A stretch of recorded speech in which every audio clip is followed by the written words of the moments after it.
నమస్తే. నేను మీ అశ్విని కుమార్. ఆరోపణలు చేయటం, రెచ్చగొట్టడం, తర్వాత తప్పించుకుంటాం. ప్రస్తుతం కాంగ్రెస్ పార్టీ ఇదే చేస్తోంది గత కొన్ని నెలలుగా. ఎక్కడా కూడా వాళ్ళు చేసిన ఆరోపణలో నిజం ఉండలేదు. ఆ తర్వాత మేము అట్లాంటి ఆరోపణ చేసాం, మాది తప్పైందని ఒక్క స్టేట్మెంట్ కూడా చూడడం కాంగ్రెస్ నాయకుల నుంచి. ఉదాహరణకి బీహార్లో సార్ ప్రాసెస్ మొదలైనప్పటి నుంచి పూర్తయ్యేంత వరకు కూడా ఓటర్ చోరీ, లేకపోతే ఎలక్షన్ కమిషన్ అని క్లెయిమ్స్ మీద క్లెయిమ్స్, ప్రెస్ మీట్లు పెట్టి యాత్రలు చేసి హడావిడి చేసి నాయకులందరూ కూడా సార్ ప్రాసెస్ పూర్తయింది. బీహార్లో 7,42,00,000 మంది అఫీషియల్గా ఓటర్స్ మొత్తం అంతా కూడా సార్ కంప్లీట్ అయిందని ఎలక్షన్ కమిషన్ ఒక స్టేట్మెంట్ ఇచ్చాక క్లెయిమ్స్ ఏమన్నా ఉన్నాయా, ఎవరైనా అబ్జెక్షన్ పెట్టారా, పొలిటికల్ పార్టీస్ నుంచి ఏమన్నా వచ్చినాయంటే ముఖ్యంగా ఎంత హడావిడి చేసిన కాంగ్రెస్ పార్టీ నుంచి జీరో క్లెయిమ్స్, ఎక్కడ ఎలిగేషన్స్ కానీ ఒక్కటి కూడా లేదు. సో దాన్ని బట్టి అర్థమవుతుంది ఊరికే రెచ్చగొట్టడానికే తప్ప వాళ్ళు చేస్తున్న ఆరోపణలు ఎక్కడా నిజం లేదని. ఇక కొత్తగా ఈ యూత్ గురించి మాట్లాడుతున్నారు. జంజీ అని హడావిడి. మహారాష్ట్రలో జంజీ తరహా ప్రొటెస్టులు చేస్తాము అంటూ కూడా ఐఎన్సీ ఒక ట్వీట్ ఒకటి చేస్తే దాని మీద ఇమీడియట్గా ఎఫ్ఐఆర్ ఫైల్ అయింది, కేసు రిజిస్టర్ అయింది. వాళ్ళు ఆ ట్వీట్ కూడా ఎట్లా పెట్టారంటే నేపాల్, ఉత్తరాఖండ్ అయిపోయింది, లడక్ అయిపోయింది, ఇంకా మహారాష్ట్ర అని అంటూ ఒక రకమైన యూత్ని రెచ్చగొట్టడానికి అన్ని రాష్ట్రాల్లో ఏదో జరిగిపోతుంది, యూత్ మొత్తం తిరగబడుతున్నారు మోడీ ప్రభుత్వం మీద అని ఒక ట్వీట్ తీసుకొని వచ్చి ఒక ఇమేజ్ పెట్టారు. ఎఫ్ఐఆర్ రిజిస్టర్ అయింది, మహారాష్ట్ర పోలీసులు కేసు కూడా. సో ఎక్కడికక్కడ యూత్ని ఏదో జరిగిపోతుంది, ఒక రకమైన కమ్యూనిటీలో వైలెన్స్లు క్రియేట్ చేయాలి, లేకపోతే అన్రెస్ట్ క్రియేట్ చేయాలి.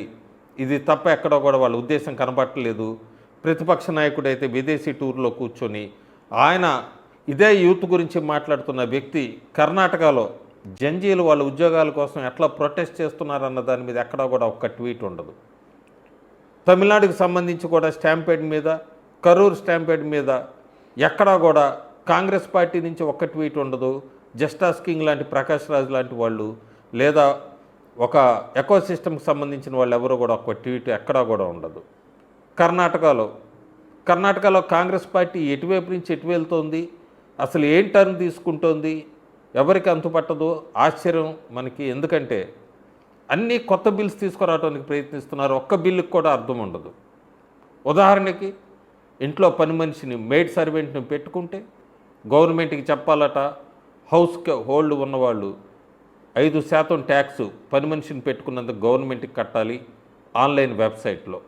ఈ 5% ట్యాక్స్ ఎందుకు ఏంటి అంటే వాళ్ళు చెప్తున్నది వెల్ఫేర్ ట్యాక్స్ అని. ఎవరికి వెల్ఫేర్ ట్యాక్స్, ఎవరికి అనేది ఎక్కడా క్లారిటీ లేదు. త్వరలోనే అదొక బిల్లు తీసుకొస్తుంది కర్ణాటకలో కాంగ్రెస్ ప్రభుత్వం. ఎంతకన్నా ఆశ్చర్యకరమైన ఇంకో బిల్లు తీసుకొస్తుంది. డ్రాఫ్ట్ అంతా రెడీ అవుతుంది. ఔటర్ రింగ్ రోడ్డు మీద సింగిల్గా కారులో ప్రయాణిస్తే దానికి కూడా ట్యాక్స్ అట. కంజెషన్ ట్యాక్స్ అని ఒకటి కొత్తది తీసుకురాబోతుంది కర్ణాటక ప్రభుత్వం. తప్పిదం ఏంటంటే ఒంటరిగా కారులో ప్రయాణించటమే ఔటర్ రింగ్ రోడ్డు మీద. సో ఎక్కడా వాళ్ళకి ఇన్వెస్టర్స్ లేరు. ఎకానమీ డౌన్ఫాల్లో ఉంది. ఉచితాల మీద ఉచితాలు హామీలు ఇచ్చారు, ముందుకు వెళ్ళటం లేదు ప్రభుత్వం. సో ఈ రకమైన ట్యాక్స్ తీసుకొని వచ్చి ఇప్పటికే అన్ని రకాల ట్యాక్సులు పెంచేసి నిండా మునిగిపోయింది కర్ణాటక. దానిలో ఇప్పుడు కొత్తగా ఈ మెయిడ్ ట్యాక్స్ అనేది, కంజెషన్ ట్యాక్స్ అనేది కొత్తగా తీసుకురాబోతోంది కర్ణాటక ప్రభుత్వం. ఇంకో పక్క ధర్మస్థల లాంటి మీద చాలా రకమైన విష ప్రచారం జరిగింది. తమిళనాడు ప్లస్ కర్ణాటక వాళ్ళు ఇన్వాల్వ్ అయ్యారంటే ఒక సిట్ వేసి సిట్ ప్రోబ్ నడుపుతున్నా ఉంది. దాని వెనక ఎవరున్నారో అందరికీ క్లియర్గా తెలిసిందే. కానీ నోరు మెదపదు కర్ణాటక కాంగ్రెస్ ప్రభుత్వం. వీళ్ళంతా కూడా కటాకట్ స్కీమ్స్ అని అందుకే అంటారు. వాళ్ళు ఏం తీసుకొచ్చినా కూడా ఐపీఎల్ స్టాంపేడ్ దాని మీద కూడా కర్ణాటక ప్రభుత్వం మాట్లాడదు. ఒక ఐపీఎల్ వాళ్ళ మీద నెపం నెట్టేసింది, ఆర్గనైజ్ చేసిందే గవర్నమెంటు, తప్పించుకుంది కర్ణాటక ప్రభుత్వం. సో ఇవన్నీ కూడా ఎక్కడికక్కడ స్కిప్పింగు, తప్పించుకుంటానికే. అందుకే ప్రతిపక్ష నాయకుడు చెప్తున్నా, కర్ణాటక కాంగ్రెస్ వాళ్ళు చెప్తున్నా, ఎవరు మాట్లాడుతున్నా కూడా జంజీ కరెక్ట్గా వాళ్ళకి సమాధానం చెప్తుంది.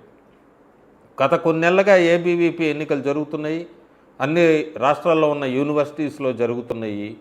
కర్ణాటకలో కూడా జరిగింది మంగళూరులో ఏబీవీపీ జంజీ చాలా గట్టిగా సమాధానం ఇచ్చింది కాంగ్రెస్ ప్రభుత్వానికి. మంగళూరులో ఉన్న యూనివర్సిటీస్లో అన్నింటిలో కూడా ఏబీవీపీ స్వీప్ చేసింది.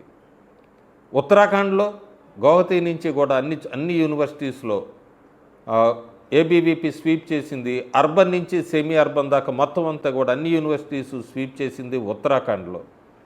కొన్ని రోజుల కిందట మనం చూసాం హైదరాబాద్ సెంట్రల్ యూనివర్సిటీ, దాని ముందు ఢిల్లీ తర్వాత కొన్ని డికేడ్స్ పంజాబు, ఇక ఏ రాష్ట్రంలో కూడా చూసినా ప్రస్తుతం ఏబీవీపీకే జంజీ అంతా మద్దతు తెలుపుతున్నారు. అంటే డైరెక్ట్గా ఏబీవీపీ అంటే బీజేపీకి అనుసంధానం, బీజేపీ అంటే మోడీ ప్రభుత్వానికి అని.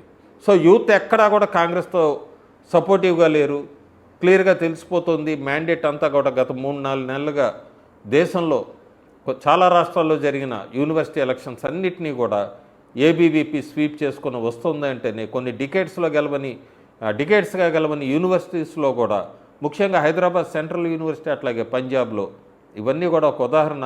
ఢిల్లీ సెంట్రల్ యూనివర్సిటీ దగ్గర నుంచి వీళ్ళందరూ కూడా మోడీకి మద్దతుగా నిలుస్తున్నారు. యూత్ ఎక్కడా ట్రాప్లో పట్టలేదు.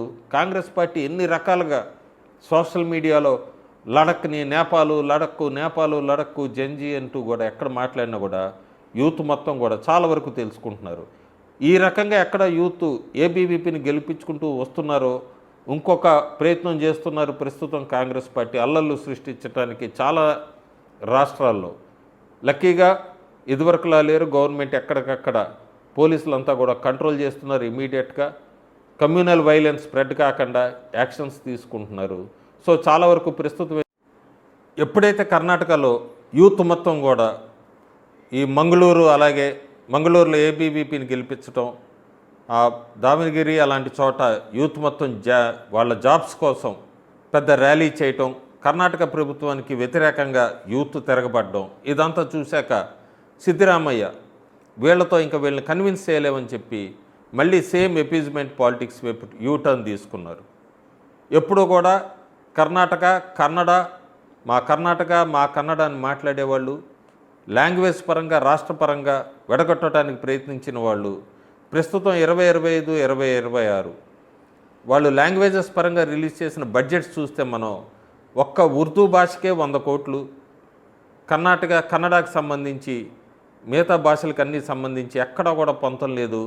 మళ్ళీ అక్కడ ఉర్దూ మాట్లాడుతున్న వాళ్ళందరినీ కూడా, లేదా వేరే భాష మాట్లాడుతున్న వాళ్ళని కర్ణాటక నుంచి తరిమేస్తాం అన్న వ్యక్తులు ఈరోజు ఉర్దూ భాష కోసమే వాళ్ళ బడ్జెట్లో 100 కోట్లు రిలీజ్ చేశారంటేనే సిద్ధరామయ్య ప్రభుత్వం ఎపీజ్మెంట్కి అట్లా టర్న్ తీసుకుంటోంది. ఎందుకంటే యూత్ని వీళ్ళందరినీ కాంగ్రెస్ ప్రభుత్వం తమ వైపు లాక్కుంటానికి అసత్య ప్రచారాలతో ట్రై చేసింది, ఎక్కడా వర్కౌట్ కాలేదు. సో ప్రస్తుతం ఇప్పుడు మళ్ళీ పాత పొలిటికల్ గేమే, ముస్లిం కమ్యూనిటీని దగ్గరికి తీసుకోవాలి ఉర్దూ భాష కోసమని 100 కోట్లు రిలీజ్ చేయటమే. దాన్ని బట్టి అర్థమవుతుంది కన్నడ భాష కన్నా కూడా 3 రెట్లు అధికంగా ఉర్దూ భాషకి రిలీజ్ చేసింది కర్ణాటక ప్రభుత్వం బడ్జెట్ 2025, 2026లో. అయితే సేఫ్గానే ఉంది కంట్రీ. కానీ రాబోయే 3-4 నెలలు అయితే మనం ఒక అన్ఎక్స్పెక్టెడ్ వైలెన్స్లు అయితే చూడబోతున్నాం అనేది బాగా కనబడుతుంది, తెలుస్తుంది. ప్రస్తుత పరిస్థితులు చూస్తుంటే సోషల్ మీడియాలో రెచ్చగొట్టచ్చు, లేదా ట్వీట్స్ పరంగా ఫేస్బుక్, ఇన్స్టాగ్రామ్లో ఎక్కడో ఏదో జరిగిపోతుందని రెచ్చగొట్టచ్చు. యూత్ దయచేసి ఎక్కడ ఆవేశపడకండి. ఏం ట్వీట్స్ వచ్చినా కూడా, రెచ్చగొట్టే ట్వీట్స్ వచ్చినా కూడా వాటికి రిప్లై ఇవ్వద్దు. మౌనంగా ముందు నిజం తెలుసుకోండి, ఆ తర్వాతే మాట్లాడండి. ఎట్లా ఏబీవీపీ యూత్ అంతా కూడా మోడీ వైపుకి నిజాలు తెలుసుకొని మూవ్ అవుతున్నారో, మీరు కూడా బీహార్ లాంటి రాష్ట్రంలో కొన్ని రోజుల్లో అసెంబ్లీ ఎన్నికలు ఉన్నాయి, అక్కడ కూడా అల్లర్లు సృష్టించడానికి ప్రయత్నిస్తున్నారు. సో జాగ్రత్త, యూత్ అలర్ట్గా ఉండండి. ట్రాప్లో పడకండి. ట్రాప్లో పడి మీ లైఫ్ పాడు చేసుకోకండి. Thank you.